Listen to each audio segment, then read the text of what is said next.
Hey everyone, welcome to the RotoGrinders Morning Grind Podcast. I'm your host, Stevietpfl. It's Thursday. It's January 4th. It is 2024.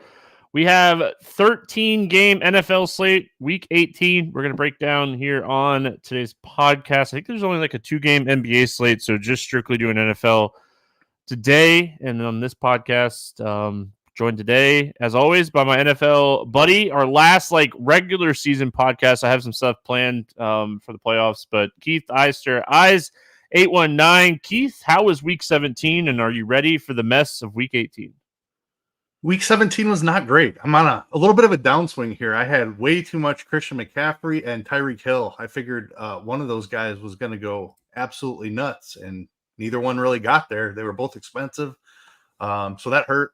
Another rough week for me, but looking to bounce back here. Definitely an edge to be had on this slate if you're willing to put in the work and figure out the scenarios and who's playing, who's resting. I think there's definitely an edge this week.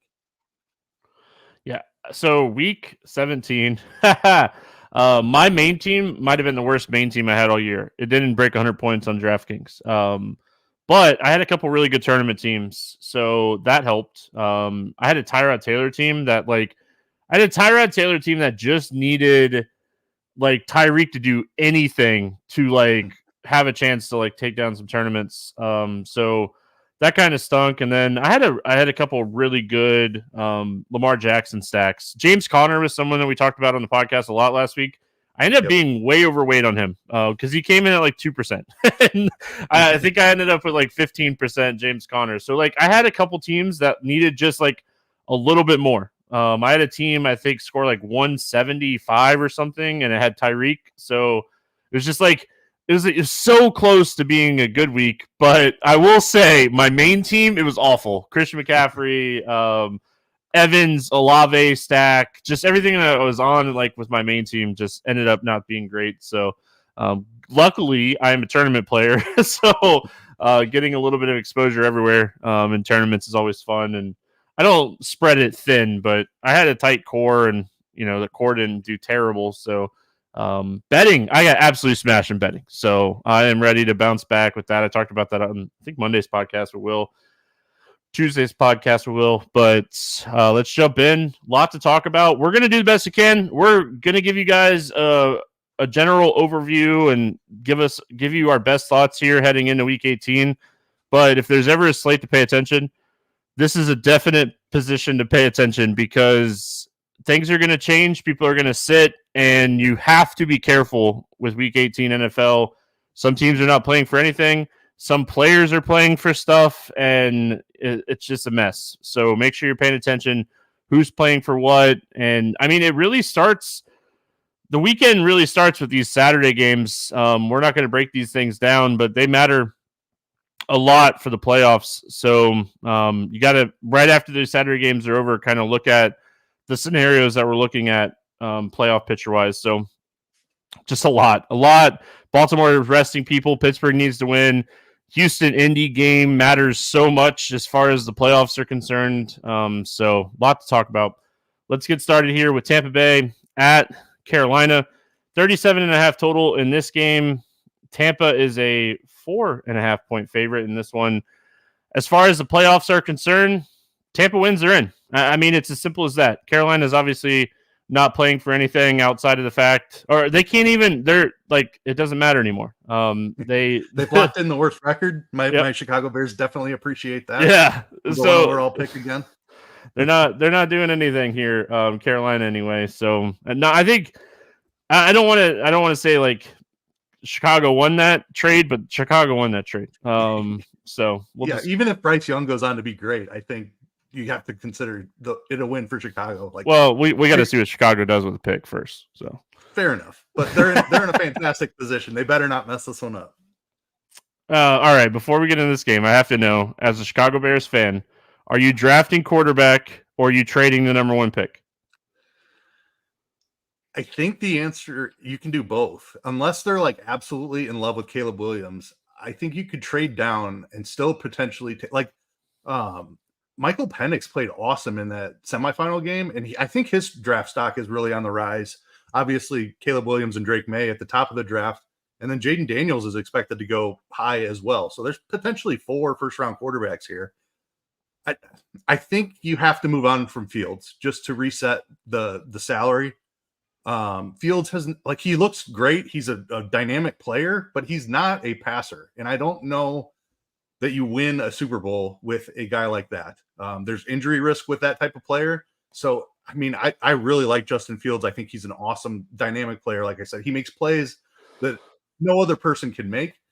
But I just don't know that he's the guy to lead you to multiple Super Bowls. And I think you have an opportunity to find that guy in this draft. And you can trade Fields and probably get a second-round pick for him at this point with as well as he's played. And then I think you could trade down from 1 if you're not in love with Caleb Williams and still land potentially a franchise quarterback. So all kinds of assets, really tough decisions. That's why they get paid the big bucks. But hopefully they get it right because the Bears are in a fantastic position from an asset standpoint. All right, let's talk this game in general. Tampa Bay needs to win this game, obviously. So I think it's all systems go as far as Tampa is concerned, assuming Baker Mayfield is good to go. He did get hurt. It was like a rib injury late in the game last week against New Orleans, and that game just kind of stunk. I know you and I were both high on that game. They just, neither offense could get anything going in that game. And like we say it stunk, and like Baker still threw for like 309 yards. It was just a weird 309 yards as far as DFS is concerned. Great bounce back spot for Rachaad White. He had a really tough matchup last week against the Saints. We talked about it. We talked about his volume just being fantastic, but tough matchup. Great bounce back spot. Carolina is still a really bad run defense. So really like White. And as far as the pass catchers, it's Evans and Godwin. I know that we're seeing more and more of these guys get involved each and every week, but I think we just continue to go to Evans and Godwin and take our shots there. I don't think I'm playing Baker even in a must-win game. Yeah, I mean, I like the Tampa Bay offense a lot in the spot. Like you said, if they win, they're in the playoffs. Baker Mayfield also has lots of incentives in his contract. They're tied to making the playoffs, so they're fully motivated. One of the teams we definitely can trust this week. Love the Rachaad White call. We saw Travis Etienne break off a long run against this Carolina rush defense. It's a rush defense we've attacked all season long. So love Rachaad White. He's expensive, but there's going to be plenty of value on the slate. I'm interested in Evans as well, just because I think he has the ceiling to break a slate. I don't know if I'll pair him with Baker. I think there are other quarterbacks for sure that I want to target before him. He probably ends up in my pool a little bit, though, just because I'll have so much exposure to Evans. Just chasing that 2-touchdown upside that Mike Evans has. Definitely, I was a little bit surprised to see the spread only 4.5. That's a little concerning. Hopefully Baker's okay, and it doesn't mean that there's concern for Baker there, but I know they're on the road. But 4.5, Tampa Bay against the worst team in football, like, feels like it should be a little bit wider than that. Yeah, I think the line is more of Tampa has kind of fallen a little bit here down the stretch, but I mean they beat good teams down the stretch too. I mean, they beat Jacksonville, they beat Green Bay, they beat Atlanta, which I don't know if I'd necessarily call Atlanta a great team, but I mean, the last time these two teams played, it was 21-18. So, and then now they're on the road into Carolina. So, listen, if we see an edge, we take advantage of it, right? So, I like Evans. I'm with you on him. Like, he had a monster game earlier this season, 160 plus yards and a touchdown against his team. So he's always the upside wide receiver. I always play him over Godwin, even with the price. I think that Evans has a higher ceiling each and every week. Other side of this game, Carolina side, we should mention Mingo out for the season, or out for one game technically. DJ Chark hurt his foot. He's limited. He was limited. So, and then Miles Sanders is dealing with like an illness. But we kind of expect, an illness on a Wednesday. He should be good for Sunday if they want him to play. Bryce Young looked terrible against Jacksonville. Oh, I like Tampa's defense. I should have said that. I like Tampa's defense in this spot. It's a good sack spot. What if anything do we like here from Carolina? Yeah, really nothing. I guess if Sanders is out, like, Hubbard probably has the whole backfield to himself. Maybe they mix Blackshear in for some passing game work, but I don't have a ton of interest against a good Tampa Bay run defense. They don't throw to the running backs all that often. The wide receiver situation is kind of a mess. Thielen is $6K. It's not like he's super cheap. It is a good spot against Tampa Bay's pass funnel, but I just don't think I get there. Like, I'm not all that interested in runbacks this week, I don't think. I will say, like, if I'm playing like an Evans or a White, Thielen would be my run back if I was going to run it back. Like Mingo being out, Chark being banged up. Now, if Chark plays, I could see running it back with him too. Like Jonathan Mingo was someone that was playing a ton of snaps. He was getting looks. So if he's out, I mean, Carolina might be okay with just running the ball all game here, but also like this is a division game. So like if you're Carolina and you can beat Tampa and keep them out of the playoffs, that's a win for your team. And you haven't had many wins this season as far as just overall morale. So, I mean, you're at home. They won't be selling tickets for 50 cents in this game like they were in that rain game. But I think if I was going to run it back, it'd be Thielen. If Chark plays, I think you could potentially run it back with him. But I don't think you have to run White or Evans back with anybody here. Cleveland at Cincinnati. We got a 37.5 total here. The Bengals, a 7-point favorite. Cleveland side first here. Flacco benched. They're not risking Joe Flacco in this game. They have nothing like to really play for in this one. They're kind of locked in to where they're locked in. Nothing to play for. No reason to get Joe Flacco. Like they're playing the wild card round here. I assume Jerome Ford, Kareem Hunt, Amari Cooper. I assume Njoku. I think we see like practice squad for Cleveland in this game.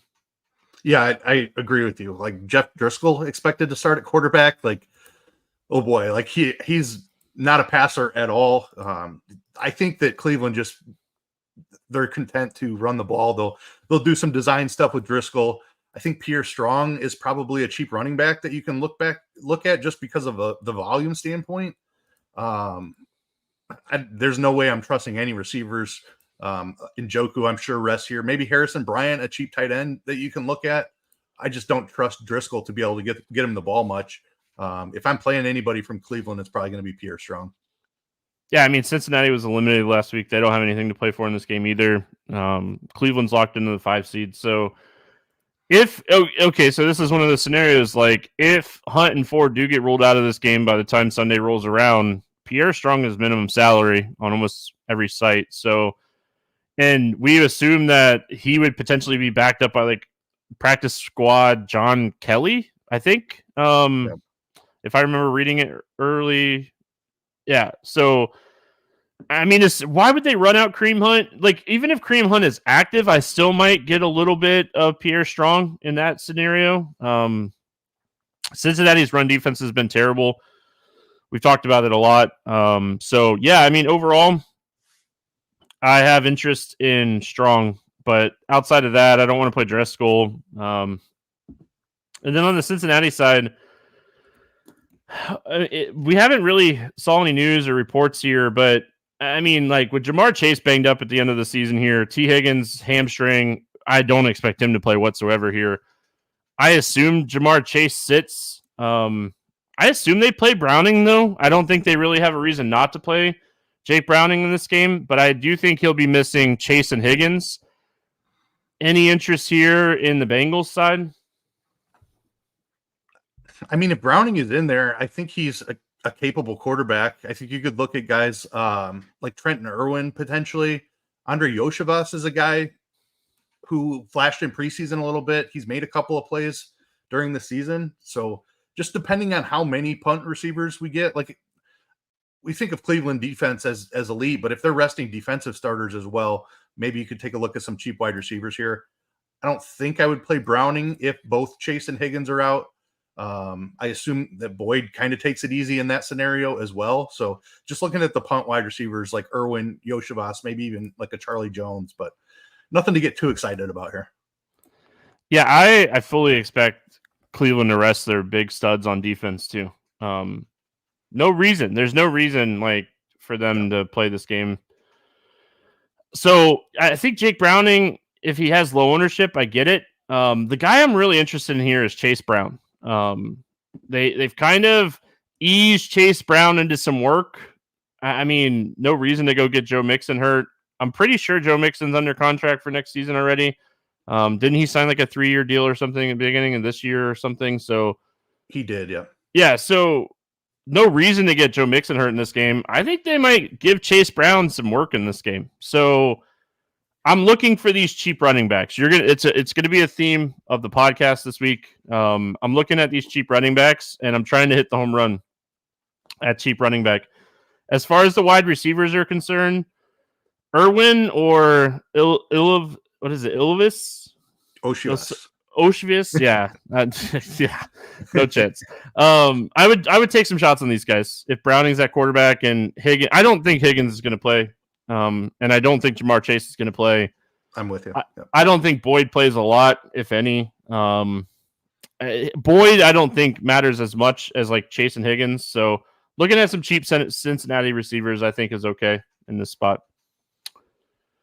Minnesota at Detroit. We got a 45.5 total here in this one. Detroit is a 3.5 point favorite. Detroit is locked in, but everything I've read is they're going to play guys here and play their normal guys. I know Minnesota has to win this game, and a lot of stuff has to happen for them to get in if they win this game. So must-win spot for Minnesota.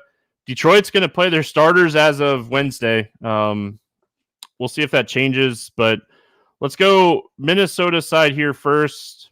I mean, solid implied team total at 21 points. Any interest here in the Nick Mullins-led Minnesota Vikings? Yeah, we're back to the Nick Mullins experiment. Tried out Jaron Hall for a little bit. Did not even make it through the game. Looked really bad. That said, Justin Jefferson is back and healthy. It's indoors this time of year. That definitely matters. I have some interest in Jefferson. Mullins is cheap. I'm not necessarily sure that we need cheap quarterbacks. Like you said, I think you just take shots on the cheap running backs, the cheap wide receivers, and hope for big games there. You can spend up on quarterback this week, I think. So probably just Jefferson for me. Not touching the tight end situation with Hawkinson out. I think Oliver's a capable guy, but Munt's been running just as many routes. And I don't think I'm trusting Johnny Munt on the slate, but I like Jefferson. I don't mind Addison. Those are probably the two I'd be looking at. Detroit's been a bit of a pass funnel here recently. Their run defense has been really good, but their secondary is trash. So Jefferson, the guy here, I think Ty Chandler is a talented running back, but not the matchup for him. I'd be playing him for pass catching in this spot. And with all the cheap running backs, I don't think I need to go there. Just give me Jefferson. I actually have slight interest in Mullins. We're going to have plenty of value on this slate, so I don't know if we'll necessarily need to play like a Mullins stack, but he's going to come out chucking in this game. There's no reason for him not to come out chucking in this game. Week 16, these two teams played. He scored 23.5 fantasy points. Justin Jefferson had a monster game.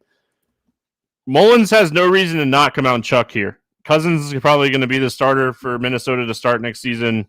I mean, so Nick Mullins is like, hey, I got nothing to lose. Maybe I'll get a job somewhere. Or, there's no reason for Mullins not to come out chuck in this game. So I have a little bit of interest in him because, like you said, Detroit's run defense has been really good lately, and Minnesota has to win this game. So I know I'm getting 4 quarters out of somebody. And I mean, after what we saw last week from Jaron Hall, I don't see Nick Mullins getting benched at halftime in this game. So they do still have Dobbs for what it's worth, don't they? Yeah, but they keep putting him as the inactive third quarterback situation thing. So that might flip though with as bad as Hall looked. maybe Dobbs is elevated to number 2 here. I still think I'd take shots on Mullins. Yeah, I don't hate it at all. With the indoors against a bad Detroit pass defense, I'm with you there. I can get on board. I'd have interest in Detroit's defense in this game too, for what it's worth. With Nick Mullins chucking, he had a decent game against these guys, but he threw 4 interceptions last time they played. So let's go to the Detroit side of this game. No reason to play everybody here.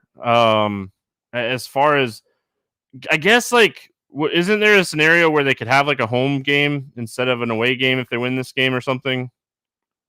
I think they can improve their seeding slightly, but they need a bunch of things. They need Dallas and Philly to lose to improve their seeding. Yeah. And with their matchups this week, that's not really likely. but it is possible. This is the type of scenario I think you run away from, though. Like if they go in at, like maybe their starters play the first half and they're up on Minnesota, but if they go in at half and they see the score of like Dallas is winning huge and Philly's winning huge, like they probably pull everybody in this. Dallas plays at 4:00 too. Okay, so they won't even. Philly plays at 4:00 too. Yeah, so I guess I'm not going to have any more information. So maybe starters are safe here. I think this is a situation we watch throughout the week. I mean, because if anything, I think we can trust Campbell, man. If he says his guys are going to go the full game, I think we have to kind of assume they go the full game. And like, I think in that scenario, the only way they'd come out is if, I think as a Dolphins fan, after what happened last week with Chubb, I think you sit everybody here if you're Detroit. But, I mean, I get it. Confidence, like, after that Dallas game, they should have won that game. It's ridiculous. But if we get a full go, I mean, you have to look at St. Brown. You have to look at these guys. Laporta, I don't think Laporta plays this week for what it's worth. He did have an ankle injury during the game against Dallas. He ended up playing through it, but there's no reason for him to play banged up in this game. So Laporta might be really questionable, which potentially opens up a guy maybe like Josh Reynolds, especially if Jameson Williams doesn't play. He rolled his ankle and had an ankle injury after that big catch. He had like a 60-yard catch against Dallas and then got hurt on the catch. So I think we could potentially play Josh Reynolds if Williams is out and Laporta is out. Yeah, I like that call, actually. Like, Laporta runs a lot of, like, the underneath stuff, which is kind of where Josh Reynolds can win. Like, he's getting up there in age. He's not the deep threat that he used to be. So I kind of like that. Like, Josh Reynolds out of the slot. But Khalifa Raymond is still there. They do run him out of the slot a little bit as well. But I think either one of those guys could pop off for a decent game here. Reynolds, like, people forget that Reynolds has a relationship with Goff, too, from LA. So... all right, we got that game, and now let's go to New York Jets. New England Patriots, 30.5 total. New England's a 1.5 point favorite. Probably the worst game of the weekend. Wilson already ruled out, and Trevor Siemian a start. He ended up throwing for like 260 yards against a tough Cleveland defense in Week 17. Not a terrible game if you think about the matchup. Any interest here in the Jets? So we have some weather in this game as well, and obviously it's early in the week, but potential rain/snow mix we'll see as we get closer. Roth is kind of leaning to snow in this spot, which is actually better, but the winds are around 20 miles an hour as well. That's not ideal. I don't see any reason to target this game. If I was playing anyone, it would be Breece Hall. Garrett Wilson has an awesome role, but the weather and the quarterback situation, not comfortable. So probably just Breece Hall, if anybody here for me. I think it goes for both teams for me. Hall and Elliott. Yep. I mean, that's really it. Like both of these guys. Defenses in play for sure. Yeah, both guys can catch the ball out of the backfield. I mean, this game is just awful already. And the fact that Roth has it as orange with a lot of wind and a lot of rain and snowy conditions. I mean, awful. Just an awful spot overall. So I think this is not one of those games you get excited for. Is there anything else on the New England side that you wanted to bring up here? No, there really isn't. I mean, Demario Douglas's price has started to come up. Like, he's not a deep threat anyway. Like, with the rain and snow, I think you just stay away outside of running backs and defense here. Atlanta at New Orleans. This game matters. We got a 42.5 total in this one. New Orleans a 3-point favorite. We'll start here with the Atlanta side. I mean, kind of coaching for his job. If the Bucs lose this game, okay, so Tampa Bay, Carolina, 1:00 game. That game correlates with this game big time. It doesn't matter. Atlanta and New Orleans are going to go extremely hard at this game. There's ways for them to get in potentially, even if Tampa wins, but just overall, both these teams need to win this game. It's a win or go home spot for New Orleans for sure, or for Atlanta for sure. New Orleans needs to win this game. Seattle has the tiebreaker over New Orleans, but if New Orleans wins and Seattle loses, I think they get in. And then like if Green Bay loses, I think New Orleans gets in. So New Orleans has to win. Let's start with Atlanta side first here. Taylor Heineke dealing with an ankle injury. Through 3 picks against your Bears defense, so underrated. What are your thoughts here on Atlanta? Yeah, I mean, New Orleans defense played really well last week also. This is another indoor game, so and 2 motivated teams. So I'm interested in the overall game. I'm over trying to figure out this Atlanta side. I thought Bijan was the play because of you beat the Bears defense through out of the backfield, throwing to the running backs, and it's Tyler Algier that took a 70-yard catch to the house. So that one hurt. Burned me on the Bijan receiving yards. If that was him that got that catch, we'd have been cooking. It's hard to trust the role for Bijan. I think he's my favorite play in this spot. It's not a great rushing matchup, but he does still have the pass catching ability. I'll go back to some Drake London as well, just because I'm going to be playing this game quite a bit. London, I think, has the most upside. I don't mind Pitts, but definitely do prefer London. Just think his upside is a little bit higher. I hate Atlanta. I have come to hate this team. Okay, hate's a strong word. I don't actually hate them. If I'm playing Atlanta, it's Bijan, it's Drake London, it's Kyle Pitts. It's as simple as that for me. I don't want to play Atlanta, but I like the game. Outside of that, that's it. That's all I got. On the New Orleans side, we finally saw like Taysom Hill come back to life last week and play some snaps, but still not a ton of production. Thing we need to pay attention to here is Juwan Johnson hurt it. He has like a chest injury. If he were to sit, he had 12 targets. He has 19 targets over the last 2 games. Lot of love from Derek Carr here recently. I liked Derek Carr a lot last week.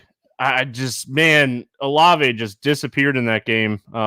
Dealing a little bit of an ankle, but just wasn't getting the targets we kind of expected. Yeah, we were both on Olave and Shaheed, really, and it was Juwan Johnson that got all the work, which it was a painful experience for week 17.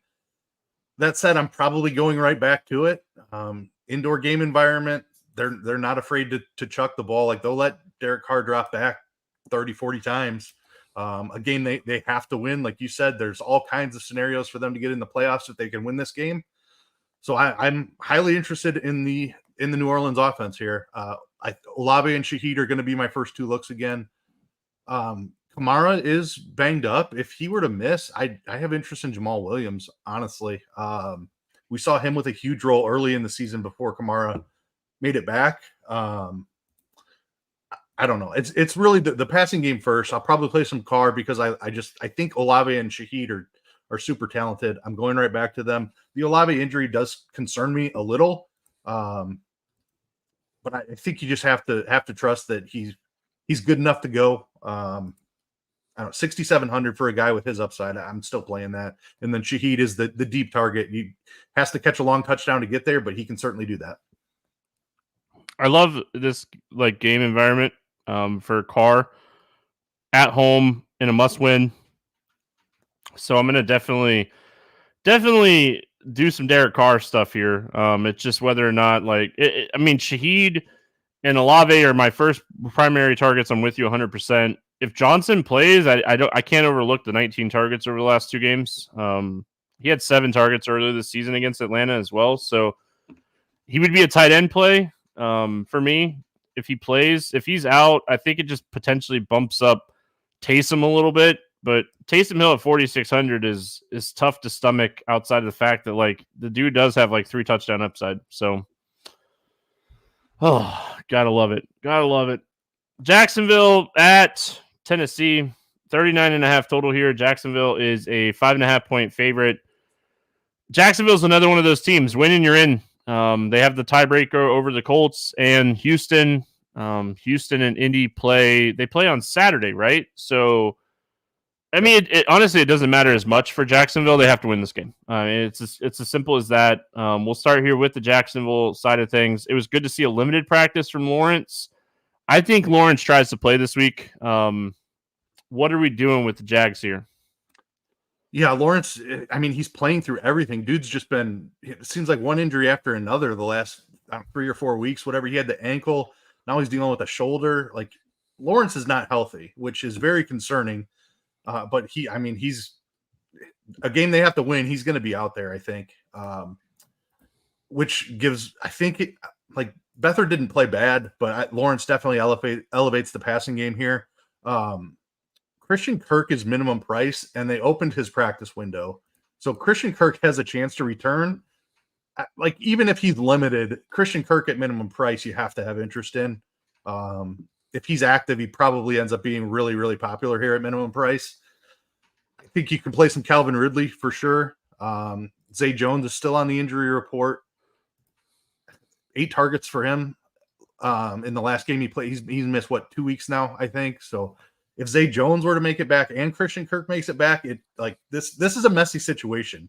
And it's really hard to talk about how to handle it without knowing the injury news right now. But I am interested. It's a Tennessee defense that not playing for anything, a pass defense that we've attacked all season long. So I'm highly interested in these wide receivers, especially at the pricing. Kirk at minimum price, Zay Jones at 3,800, even Calvin Ridley very much in play. And Evan Ingram has one of the best roles for the tight end, also in the entire league. So I'm highly interested here. You have to see how the injury stuff shakes out, but I will definitely be paying attention to Jacksonville news. Very interested in the Jags defense in this game. The Jags defense has really got after the quarterback this season. So very interested in the Jags defense.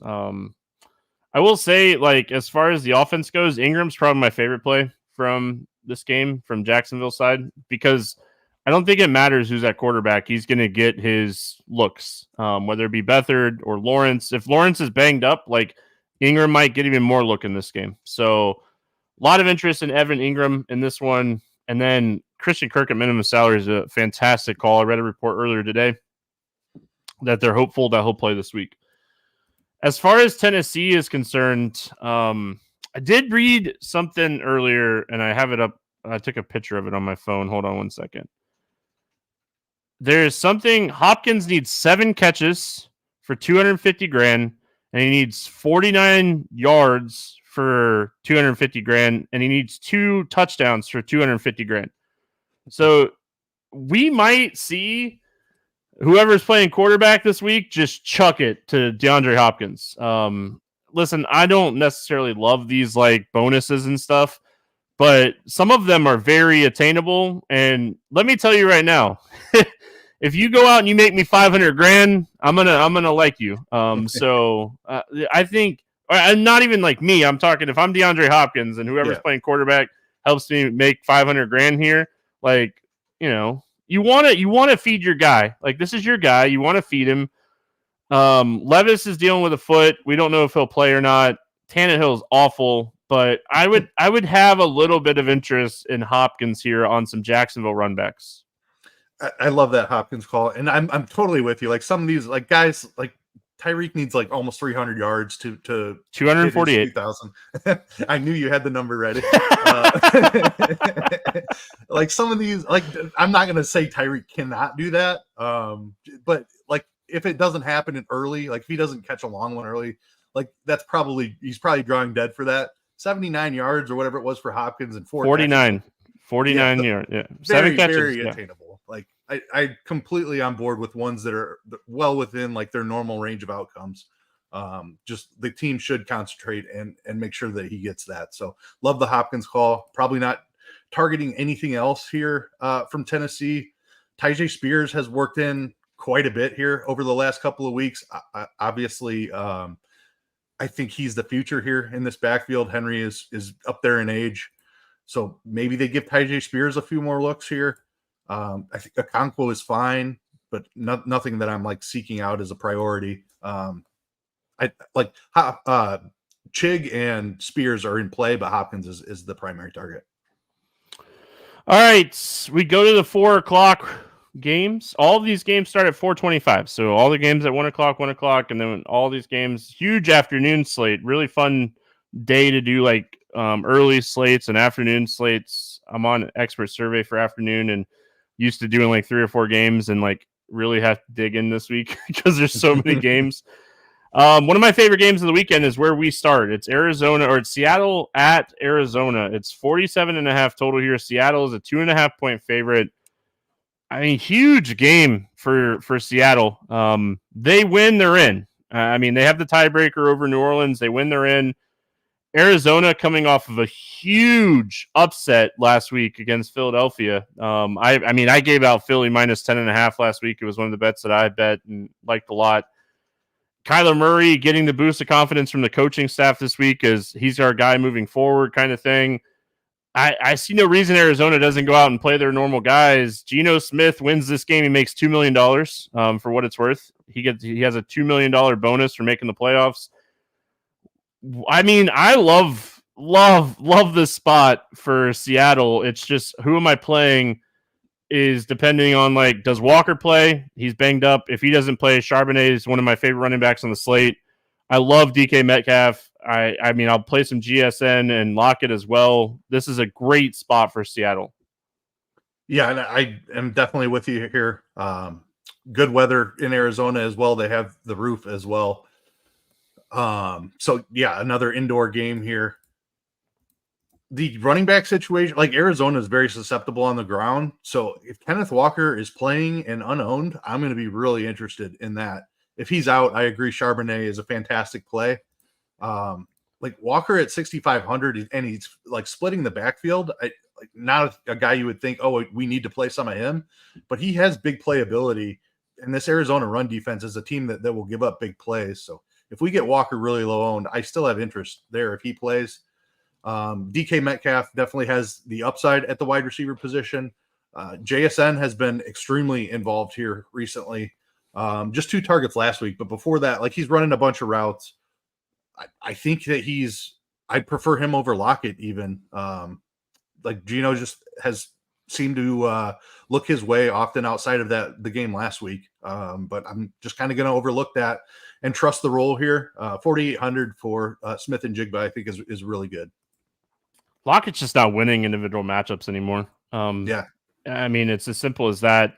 I think DK has the highest ceiling in this game. I mean, I love the spot for him. And then you mentioned the running back situation is definitely interesting. Like, Arizona, both these run defenses are terrible. So let's go to the Arizona side. Our boy James Conner did his thing against Philadelphia last week. I'm going right back to the well. Seattle has allowed 170 rushing yards on average over the last 5 games. They're the worst run defense in the league over the last 5-6 weeks. Love James Conner here at 6,100, very underpriced. And they gave him 26 carries last week in a meaningless game against Philadelphia. I have no reason not to think that they don't run him out here and like see what they got, in this team. Yeah, I'm right there with you on Conner. The role is incredible. They don't seem to be scared of running him into the ground at this point. So why not jump on? The passing game, I think it's still Trey McBride as the number 1 option here. The wide receiver situation, Dortch got a price bump. I think he's still playable. I'm just a little bit concerned about ceiling, especially when we're going to have so many cheap wide receivers on the slate. Michael Wilson finally caught a pass after he was seeing decent targets. Had four catches and a touchdown last week. I think he can go back there, but I'm with you. Conner is my favorite play here. It'd be McBride first in the passing game. Yeah, I mean, McBride for me is the top overall guy, and think Dortch, and I don't know if I touch anything else. I don't mind the Kyler Murray play here, but I would much rather play Geno on the other side if I was going to play a quarterback in this game. Murray will probably make my list. I just don't know if I end up getting there or not. All right, Chicago at Green Bay, 44.5 total here. Green Bay, a 3-point favorite in this one. I know there was a bonus for Jordan Love if he made the playoffs as well. I think it was like $500,000 or something if he made the playoffs. And Green Bay's in a position, they have the tiebreaker over Seattle and New Orleans, so they win, they're in. Chicago not playing for anything. They know what pick they got next year in the draft. What are your thoughts? They want to win this game. They want Carolina to have a worse pick. So, what are your thoughts here on Chicago? Well, they still own their first pick. Oh, you're also. right. You're right. Yeah. They do. Yeah. But I still think they're motivated to win just because like jobs are on the line here. Oh yeah. Eberflus did get the vote of confidence saying he would be back next year, or at least that was a report that came out. I think it was from Rappaport that put that out there. But Eberflus probably safe for next year. I think Getsy, the offensive coordinator, is very much in danger though. So I think the Bears are going to come out and try to win the game. It's their biggest rival as well, who is in contention for the playoffs. So that means something to a team. Just like burning their rival and keeping them out of the playoffs would mean something. So I'm playing this like the Bears are motivated. Like Fields might be playing for, like he might be auditioning for teams to trade for him and things like that. So I do like Fields a good amount. I'm not scared of the Green Bay defense. Weather looks okay for Green Bay this time of year. Just pulling it up. Yeah, Roth didn't even write it up. So I'm sure it'll be cold, but assuming winds are very low, outdoors and cold doesn't bother me near as much as precipitation and wind. So I think we're safe here. Fields really gets it done on the ground a ton anyway. So he's in play just for his rushing upside. DJ Moore is the very obvious target. There's a chance that Cole Kmet misses this game as well, who has seen huge targets.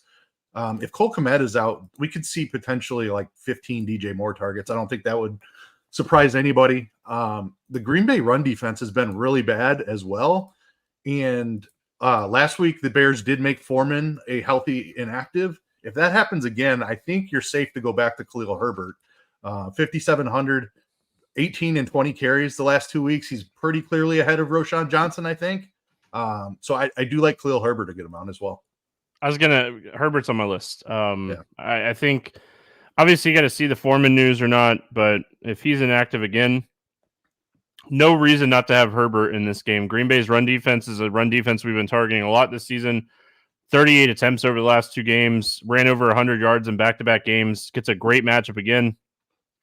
He had a tough matchup. Atlanta's run defense is solid. It's not a terrible run defense by any means. On Pro Football Focus, they're still graded as one of the top run defenses in the league. So much better spot here, coming off of a really strong outing against Atlanta. I know he had one long run, but I like Herbert a lot in this game, assuming that Foreman's inactive. Watch that news. Green Bay side, I mean, the wide receiver room is just banged up. I mean, we want to take some shots on Jaden Reed because he's been fantastic, but I mean, him, Watson, Wicks, they're all banged up. It's like, who's going to play in this game? The whole Green Bay offense is banged up right now. Yeah, it's really tough. Like I truly believe the Bears have a chance to win this game outright. Their defense has been playing incredible, very solid against the run all season long. And ever since they traded for Montez Sweat, they've had a pass rush. Their secondary has been locked. Like Jalen Johnson's been one of the best corners in the NFL. Just a really good secondary as well over the second half of the season here. This Bears defense is really strong, and I completely buy into what they're doing here.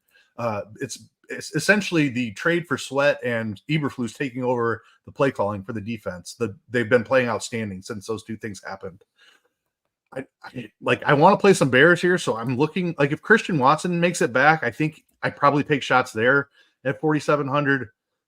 Guy gets hurt all the time, so that's a little bit scary. But I mean, the upside there is intriguing to me. I think that you can look at Tucker Kraft again at the tight end position. And then we talked about it a little bit last week in the matchup against Atlanta, but pass catching running backs are a way that you can still beat this Bears defense. So assuming that Aaron Jones is out there, another guy who's dealt with injuries all season long, but a very talented pass catcher out of the backfield, I have slight interest in Aaron Jones. I will say, like, Jaden Reed's injury, I think that he could have came back in that game. He went in negative x-rays on his ribs. They were very handily beating Minnesota in that game. I think if that game was close, Reed comes back. So I think Jaden Reed at 5,700, very much in play again. Love is just locked in on him. So, I mean, like, Jordan Love, when he's playing really well, he looks great. When he looks terrible, he looks awful. He's a young quarterback, but he's learned from one of the best. So, you have to think Green Bay and their process knows what they're doing with quarterbacks. Look at their last 2 starters. They're pretty good. Yep. Keith knows. He's a Bears fan. All right, we got Kansas City at LA taking on the Chargers. Kind of Kansas City anyway. 35 total in this game. Chargers a 3.5-point favorite. I say kind of Kansas City, but because Mahomes not playing, we already know that. I assume Travis Kelce does not play in this game with Mahomes sitting. No reason for them to push Travis Kelce in this game. They can lock up the 3 seed with a win, but I mean, really, do we think Kelce plays? Do we think Rashee Rice plays? They've already told us they don't care about that because Mahomes isn't playing. So right, exactly. That was my initial thoughts too. Yeah. So I mean, do we think they sit people? Probably. We're gonna see good old Blaine Gabbert, baby. Do we like anything here for the Chiefs? So I mean, it's an awesome matchup against the Chargers. I'm with you though. I don't think Rashee Rice plays. I don't think Travis Kelce plays. Who does that? And I don't think Isaiah Pacheco plays. So that leaves Clyde Edwards-Helaire potentially. He's 4,900. If he's the only guy left in the backfield, sure, why not? Like, is McKinnon going to make it back for the playoffs, or do they actually need CEH for the playoffs? It was a groin, so I don't know. I think he probably can be I'm pretty sure he can be activated next week. Yeah. So if McKinnon is back, CEH probably doesn't see any work in the playoffs. So potentially could see significant work even in this like scrubs game. I don't think I'm touching any receiver pass catcher attached to Blaine Gabbert. So it's just CEH that I'm keeping my eye on. And that's only if Pacheco and everybody's out.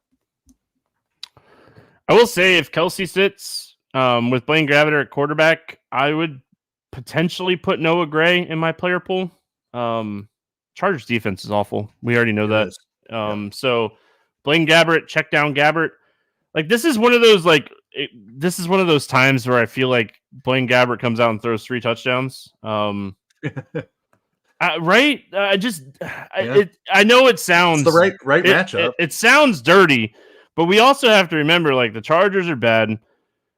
Kansas City technically still playing for something in this game. Like, I mean, if Jacksonville wins, do they have the tiebreaker over Kansas City? I think that's or is Kansas City locked into the 3 seed? I don't know that scenario off the top of my head. That probably matters too. That's maybe why Kansas City might be resting people. Kansas City is locked into the 3 spot. So they're not playing for anything. All right.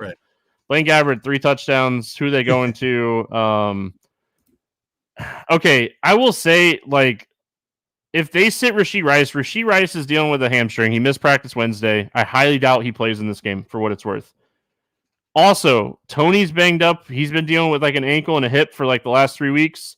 If both of these guys sit, I think we could take some shots on Watson and Gray, assuming that Kelce sits. They're not going to go out there and run the ball 30 times. That's not how Andy Reid does here. So I would take some shots on some of these cheap Kansas City receivers, but I don't feel good about it. I like the CEH call because, I mean, but you're worried about him too. Like, I don't know. They are very trusting in Pacheco. And they do have Keontae Ingram as well. He was the backup running back that didn't even see the field the other week, last week. So Pacheco, he played everything. He was on the field and he was doing his thing. So Chargers side of this game, assuming that Kansas City is going to rest some of these defensive players as well. Even if they do play, they probably don't play the full game here. Are we touching anything here on the Chargers? They're just such a mess now, and like Easton Stick is not a talented quarterback. I think Austin Eckler is probably like, I don't even know if he gets 10 touches in this spot. Like he's 100. He's 110 yards away from $100,000. There's no way he gets the ball more than like 8 times in this game. Yeah, I completely agree. He's a free agent. I don't think they re-sign him. So not that I want to play an Isaiah Spiller or Joshua Kelly either. Nope. Yeah, there's nothing to like here on the Chargers. I had a ton of Gerald Everett last week, even into some ownership, because I thought that was the one spot I felt comfortable with in the offense. did not work out. He did have 9 targets, but only caught 4 of them. Did not find the end zone. So I don't think I go back to there. We have plenty of cheap tight ends this week, so probably out on this Chargers side. They just weren't good tight end. They weren't good targets. I mean, I watched a lot of that game. Terrible quarterback. Yeah, they just weren't good targets. I don't mind Everett. The one thing that I'll say here, like if you're the Chargers, like don't you want to try to get like Johnston 10 plus targets in this game? Like get your rookie, like end the season for your rookie wide receiver like on a good note. I don't think I'll play him, but I honestly I wouldn't be shocked if he gets like 10 plus targets in this game. If I was going to play a wide receiver in this game, it'd probably be Eckerson though, for what it's worth. He just seems like the guy that's getting the looks here. But gosh, I hate this spot for the Chargers. Almost called them the Clippers. Denver at Las Vegas taking on the Raiders. Raiders a 2.5-point favorite here.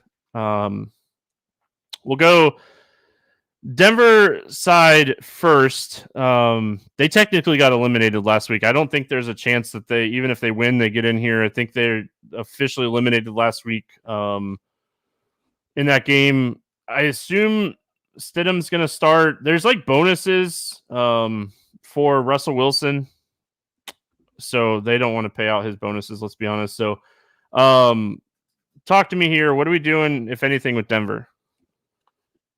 Yeah, it's a tough spot. Like I have interest in running backs, but like it's kind of a 3-headed backfield still. Has been all year, so really tough to want to target any of those. Stidham is capable at quarterback, but the wide receiver room is kind of a mess as well. We'll see if Sutton makes it back out of the concussion protocol. If he does, he's probably the guy. I don't know, like little Jordan Humphrey had a couple of catches, caught a touchdown last week anyway, 4 targets. Okay, he had a touchdown, but it was let's just pump the brakes really quick. They missed like 4 tackles on the dude. All right. Yeah, but I mean, he's kind of like he's a big dude. Like he can break some tackles. Okay, listen, I am the bitter Brandon Johnson player from last week. Okay, all right, just let me be bitter. From. Yeah. And he had 6 targets. It's not like he wasn't out there. Just not good targets, Keith. Fair, just bad targets. Oh, yeah. Man. I love this time of the year for football. It's really not exciting because we're talking about Jarrett Stidham, but Sutton, I think, is at least a truly talented wide receiver. I think you can play a little bit of him. I don't know what's going on with Jerry Jeudy. Like it's just not going to happen for him. So I'm out on Jeudy. If Sutton misses, I probably look back to one of those cheap guys. If Sutton's in there, I think he's the guy. Yeah, I mean, this is one of those things you got to kind of wait and see as far as who's in, who's out. Sutton and Mims sit, and I think we could look at Humphrey, and we could potentially go and back to Johnson here if we wanted to. I will say, like Sutton's under contract through 2025. I looked up this earlier. I don't think he plays. Concussion, no reason to go out there and get him another one at the end of the season here. They're playing for nothing. He's under contract with you for the next couple years. I think Sutton sits. Mims, I think that there's a chance that he plays. But Jerry Jeudy, like you said, he had a 40-yard catch. If not, it would have been a really bad game. So, man, gosh, Johnson, I needed that. He got tackled at the 1, Keith. He got tackled at the freaking 1. Anyway, Vegas side, I'm going to play some Devontae Adams. I tweeted this out last week. I was just like, what? Like they're committed to this dude, and he had 21 targets. Yeah. And like he came out, and there was a news press conference, I think today or yesterday, where he's just backing the coach and wanting the coach to be the guy. And I mean, 21 targets for Devontae Adams. I think we're crazy not to at least consider him here against Denver. Yeah, that's a crazy workload. Shout out to Derek Carty, the Blitz. Like he had a monster projection on Adams last week, and I was like, nah, I don't want to do that much. Should have done it that much because 21 targets is a nice workload. That's 2 games worth of work for even elite guys. So yeah, go right back to that. If Josh Jacobs misses again, I really like Zamir White. they clearly trust this guy. 20 carries again. And then he saw work out of the backfield. That was the big thing last week is against Kansas City. He only saw 1 target out of the backfield, but caught 5 passes on 6 targets last week. So if Jacobs is out again, and I tend to think that he will be, no reason to push him, that Zamir White is a fantastic play at 6K. Yep. Denver's run defense, something that we love to pick on. So no problem, taking some shots here. Denver's defense in general just hasn't been great this year, but their run defense is really bad. So if Jacobs does sit, and we kind of expect Jacobs to sit again. So I assume White gets the start. I'll play some White. I'll play some Adams, and that's really it for me. I don't think I have to touch Myers or any of these other guys. Mayer banged up right now, dealing with the toe. Don't expect him to play. Not playing Hooper or any of these other guys. So Adams, White. That's it for me on Vegas. Philadelphia at New York facing the Giants. 41.5 total here. Philadelphia 5.5 point favorite in this game. Any interest here in Philly? Are they resting? No, they still have a chance to win the division. They have a chance to win the NFC. Yeah. Right? No. 49ers locked up the 1 seed. Okay. They do still have a chance to beat Dallas for the division, though. So correct. They have to win, and Dallas would have to lose. Yep. And Dallas has a really easy matchup. So this might be a halftime situation, right? Yeah. The thing that I was mentioning earlier. Exactly. If Dallas is up 3 touchdowns on Washington at the half, maybe Philly packs it in. So I do think there's some risk.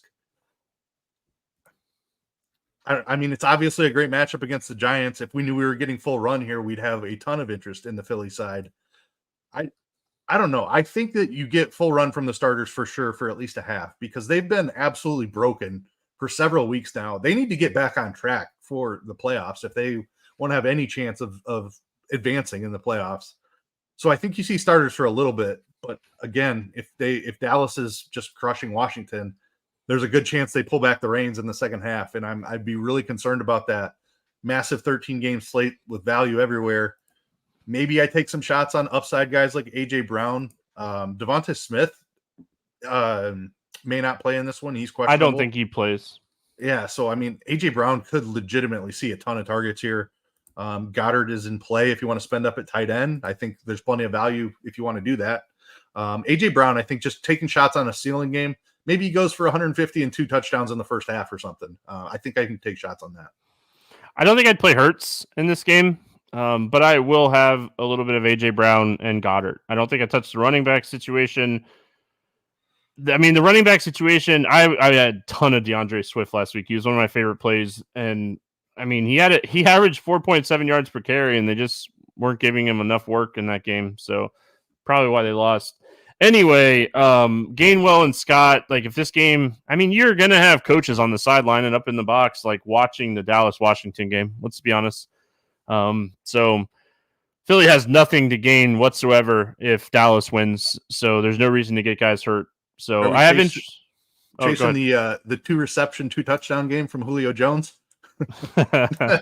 who had over 2.5 touchdowns on the season for Julio Jones? It was probably good for him, but half no, a touchdown. Don't chase that. No, don't do that. Giants, playing any Giants here? I mean, Tyrod's in play. I think 5,300, a guy that runs. I don't know. I don't trust him to. I don't trust the receivers necessarily, but with that rushing floor for Tyrod, I think he's in play. If I was looking for pass catchers, it's probably Slayton as the guy. 2 long touchdowns in each of the last 2 weeks. It's a high variance play, but he's still only 4K. He does have that deep threat ability, so I think you could take shots there. Waller with 6 targets. I guess you could go back to that as well. I don't know. Like, I'm not scared of the Philly defense. They've looked really, really bad. We saw Arizona light them up in the second half last week. So Tyrod's in play. I think Slayton's the guy I would use to stack him with. Yeah, he took a big hit towards the end of that game, ended up finishing the game, but he threw 41 times last week. He's playing for something. I mean, Tyrod, he has nothing to lose here at this point. So Daniel Jones on the IR. We don't know with his knee injury what we're going to be looking at heading into next season for the Giants as far as that. But I think Tyrod's playing for something here. So I have interest in Tyrod. I have interest in Robinson. I have interest in Slayton. And I have interest in Waller. I don't think I want to play Barkley in this game. Philly's run defense is still really solid. I know he had a really solid game against them in Week 16. But I really think this is a spot we want to target the wide receivers that are cheap. All right, Rams and 49ers. This game has a 41.5 total. San Francisco 4-point favorite in this one. And Rams have already come out and said Stafford, Cooper Kupp. Sean McVay, I just saw an interview right before we started.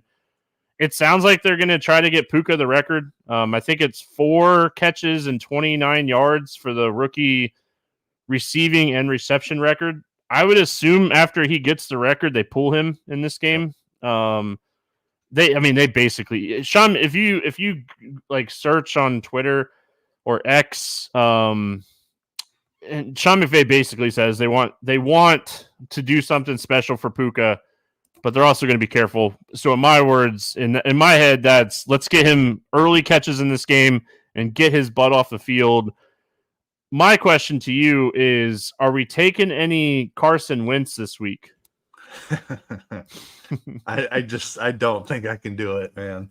I know San Francisco's probably resting defensive guys, and he's going to get a second team defense out there, but it's Carson Wentz. He's not going to have anybody once Puka leaves the game. Like DeMarcus Robinson's been really good recently, but I'm not sure they don't rest him as well in this spot. So if you're using Wentz, I think you're looking at guys like Tutu Atwell, maybe Skowronek, maybe tight end Davis Allen in play. Like, definitely, I don't think I'm playing Wentz with guys like Puka or DeMarcus Robinson. I'd be too concerned that they only play the first quarter or something like that. Completely agree with your sentiments there that Puka's getting his records and getting out of this game. So I don't think I'm playing Wentz at this point. If I do, it's going to be with cheap guys like Atwell or Davis Allen. Yeah, Puka, I mean, he could get 5 catches for 60 yards and a touchdown, and that's not enough at his price. So right. It's not preseason NFL where like 17 points is great. So I really like Tutu Atwell in tournaments here. We saw him look really good early in the season with Cooper Kupp off the field. DeMarcus Robinson has taken his job. Even if DeMarcus Robinson plays, I don't think he plays a lot in this game. I think Tutu Atwell is a really strong large field tournament play at 3,300 this week. San Francisco, hey, they're resting people too. Brock Purdy going to take a seat on the bench. We know Christian McCaffrey is going to be out for this game. Sam Darnold at 5,200 going to get the start here. Sam Darnold might put up some numbers in this game. Wouldn't shock me. The guy that I have the most interest in this game, though, is Jordan Mason at 4,600. Christian McCaffrey already ruled out. Elijah Mitchell dealing with an illness, but he's been banged up all year. They really like this guy. No reason to get him hurt this week. I think we're going to see Mason get 15-plus touches this week. Yeah, I think he's going to be a popular choice, and rightfully so. Like, he could have the entire backfield here. I'm sure they'll elevate somebody from the practice squad like TDP, Davis Price.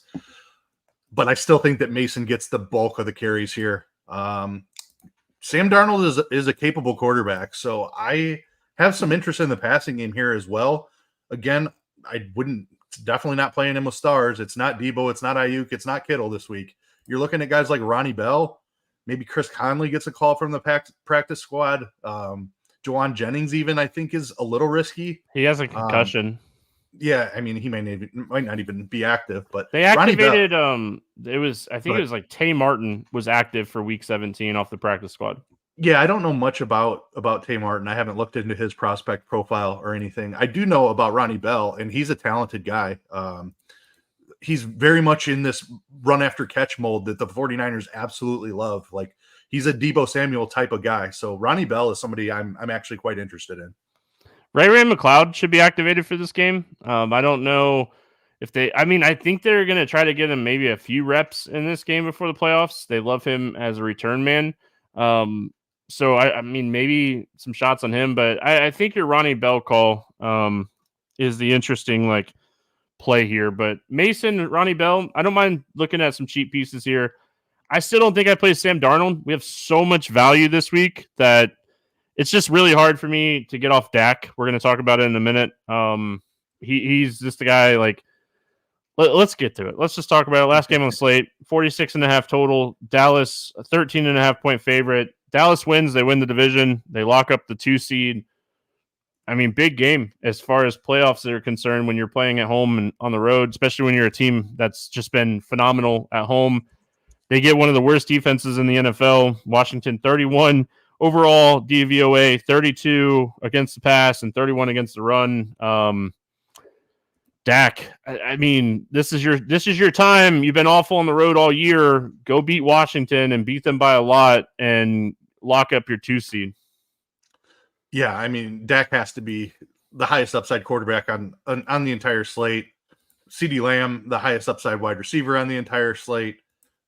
Just an awesome spot. We've targeted this Washington defense all season long. They have absolutely nothing to play for. They're at the top of the draft with one of the worst records. And their defense has been absolutely brutal since the trade deadline when they traded away their 2 pass rushers. So it's wheels up for this Dallas offense. Outside of Lamb, I have interest in Brandon Cooks, Jake Ferguson very much in play. I still don't know that I have a ton of interest in Tony Pollard. Like, there's still things to be desired there. He doesn't look as explosive. He has looked a little better recently. Still doesn't look like he did last year. They still mess around with Dowdle down in the red zone. I just, like, as a double-digit favorite, you think you would want to just jam in the running back, but I do have some reservations on Pollard. I'm much more on Dak in the passing game here. Deuce Vaughn got put on the IR. Dowd is, like, banged up as well with the ankle. If we're looking at, like, a practice squad backup running back, I would have interest in Pollard here. I also like Pollard with the Dallas defense in this game.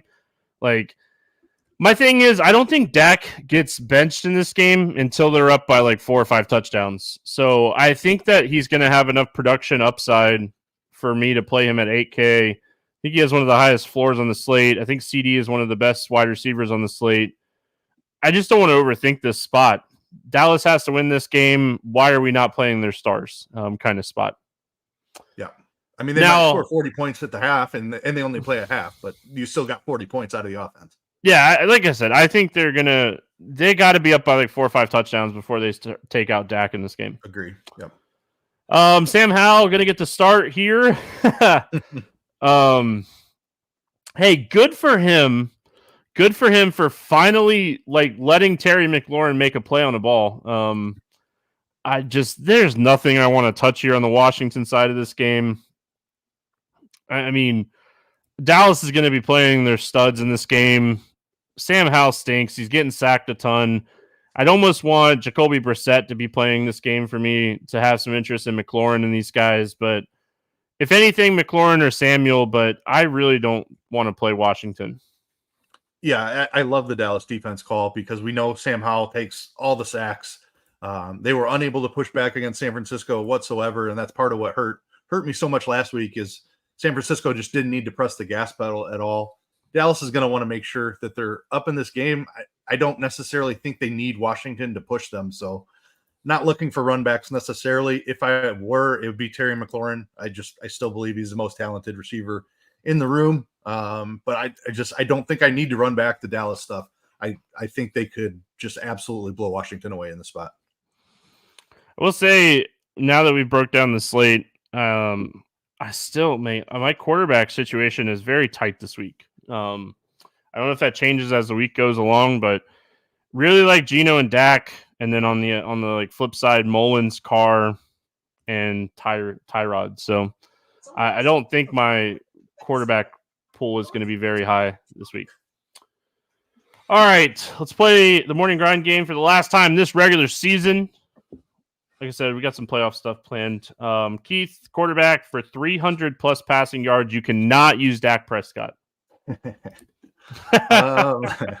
Let's see here. Give me Baker Mayfield. Must-win game for Tampa Bay. Has playoff incentives and passing yards incentives tied to him. He has a lot of incentives. Yes, like he signed a very incentive-laden deal, so he can make himself quite a bit of money this week. Give me Baker Mayfield. Yeah, I mean, you don't see those commercials anymore, so Give me Geno. I think Geno is going to air the ball out. I'm worried a little bit about how bad Arizona is against the run, but must-win game for Seattle. Low-owned running back for a touchdown. Again, we're looking at ownership on, technically Thursday now, but our first initial ownership here on Wednesday. What do you got for us this week? So I originally had the guy I took last week that worked out really, really well. But as we talked through it, if Ken Walker plays, I'm going to play some Ken Walker. Just because I want to attack this Arizona run defense. They've been brutal all season long. If he doesn't play, you know who the guy is. That's probably the guy on your list. So I'll go Walker and let you go from there. I think James Conner is going to be chalky this week. Sure. Do you? Yeah, unfortunately. Yeah. I'm going to go Mason from San Francisco. I know a lot of people might play Elijah Mitchell in this game. I just don't think they want to get Mitchell hurt. So I think Mason finds the end zone. Quarterback, wide receiver stack for a touchdown. It can't be Dak Prescott, CeeDee Lamb. Well, that's definitely who I had. So I'm eliminating Dallas from this game. Not happening. That's fair. That's totally fair. Let's see here. A couple I do like. Give me Nick Mullins to Justin Jefferson. I knew you were going to take mine as soon as I ruled out Dallas. Hey, your fault on that one, man. That was my fault. Dang it. Oh, all right. Give me Derek Carr to my boy Chris Olave. New Orleans got to win this game. Throw the ball to your man. Let's go. I like it. Wide receiver for 8+ targets. Who do you got? Give me DJ Moore. The role has been incredible. I think that Chicago wants to try to keep Green Bay out of the playoffs here. They're going to play to win this game. I like it. I'm going to go Devontae Adams because why not? He had a gazillion targets last week. And Pierce, they're behind Pierce, man. I wouldn't be shocked if Pierce is named the coach next year. Agree. All right. So we got a tight end for a touchdown. Can I still go Dallas here? Jake Ferguson. Oh, yeah. I'll go Ferguson. The Dallas offense all around. But I'm going to take Dallas as much as I can. Yeah. Give me Evan Ingram in a must-win game for the Jags. Love it. Defense for 10+ points. Give me the New York Jets against Bailey Zappi in the snow. A little bit of wind as well, up to 20 miles an hour, Ross says. So ugly game. They may not throw a ton, but there still could be, even if he only drops back 20 times, he could turn it over 2 or 3 times. So love the Jets in this spot. I'm really sad. Mine's the Patriots. I've been playing the Patriots defense a lot down the stretch because they've been way too cheap. Hate that they got priced up to 3,600, but ton of interest in the Patriots defense this week. Honestly, on the cheap side, I don't have a ton of interest in defenses on the cheap side this week. I think we're going to have a lot of value elsewhere. If anything, I think you could take some shots on the Rams defense against Sam Darnold. Backup San Francisco, not playing for anything. They're cheap, so don't mind maybe looking at the Rams defense a little bit. If you want to get super contrarian and you think Trevor Lawrence is hurt, maybe take some shots on the Tennessee defense division game if they can keep their divisional rivalry out of the playoffs. But yeah, I love the Jags defense, like Tampa Bay, Detroit, like you mentioned, the Jets, Dallas defense up towards the top in a great spot too. Let's get into the betting portion of the show. What do you got for us this week on our against the spread or moneyline bet? We have the Saints at home in a must-win game. I think they're the better team than Atlanta. It's only a 3-point spread, so give me New Orleans -3. Yeah, I saw this one, and I was looking at this one too. I think that one's really, really close. I like that one too. I know, gosh, I took a team against them last week, but Geno Smith can make $2 million with a good game this week and beating Arizona. Give me Seattle -2.5 in this game. I think they're better than a field goal favorite in this game if Geno's playing well. Love what Kyler did last week. Love what James Conner did. No, the Seattle defense is not great, but I really like this spot for Geno in this offense. Over-under bet for us this week. What do you got? We've got Carson Wentz starting a football game. He's opposed by Sam Darnold. I think Darnold actually is semi-talented. I don't think Carson Wentz has anything left. He's not going to have any of his weapons once Puka gets his records. I like under 41.5 in Rams Niners. I like that one. Listen, I'm going to be honest. I don't necessarily love any of the over-unders in the early games. I will say I didn't want to double up on the Seattle game. I think that game has potential to go over 47.5. I'm going to go to Sunday Night Football, biggest game of the season for my Dolphins. Give me Miami and Buffalo over 49.5. I think it's going to be a high-scoring football game. I know both defenses are solid, but, I mean, huge game for playoff home field stuff. So the Dolphins haven't won a division in forever. So big game. Give me the over in that game. Player props, not a ton up yet. Early in the week here. Anything jumping off to you as far as player props? I saw some pick'em stuff that I don't mind. They're really there's just not many props out there at all on the sports books. They're being careful. What's that? They're being careful. Yeah, and I mean it's their right. There's a lot of news still to break this week, obviously. Yeah. I do like Chris Olave. His number is 73.5. It's a little. I would prefer that in the 60s, but that's one that I'm keeping an eye on. Shaheed in that same game, like the dome environment. I think the Saints are really good on offense this week.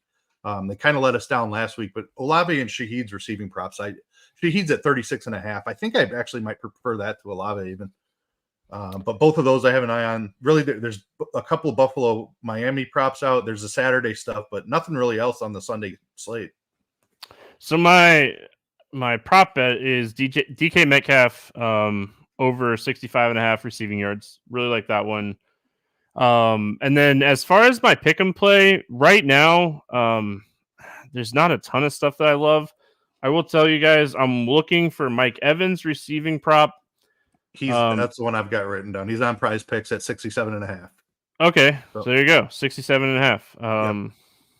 Let's pair that. We'll do our morning grind 2-pick play here. Mike Evans over 60 or more than 67.5, and DK Metcalf more than 65.5 in that one. So that'll be our morning grind 2-pick play to end week 18. I will say I really want to see James Conner's rushing prop, and I want to see Khalil Herbert's rushing prop from Chicago. Those are two that I'll be looking for throughout the day tomorrow as props start rolling in. Keith, any final thoughts before we get out of here? Fun season, man. Hopefully we can finish strong here with a nice week 18. Lots of news still to break, so make sure you're paying attention right up until the kickoffs on Sunday. It's definitely very important this week. Yeah, huge week for Edge. Like, be at your computer. Be at your computer for the 12 o'clock or 11:30 a.m. news on the East Coast, but also be on your computer for 4:30 inactives. We could have some surprise inactives. Be able to adjust. Be able to make changes to lineups. So, yeah, huge week for Edge. A lot of Edge this week. We talk about it a lot week 1 as far as Edge is concerned, but there's a lot of Edge this week in the NFL. So take advantage of it. That's going to wrap it up here for week 18 podcast, Thursday's podcast. We'll be back tomorrow talking NBA. Good luck, everyone. We'll see you then.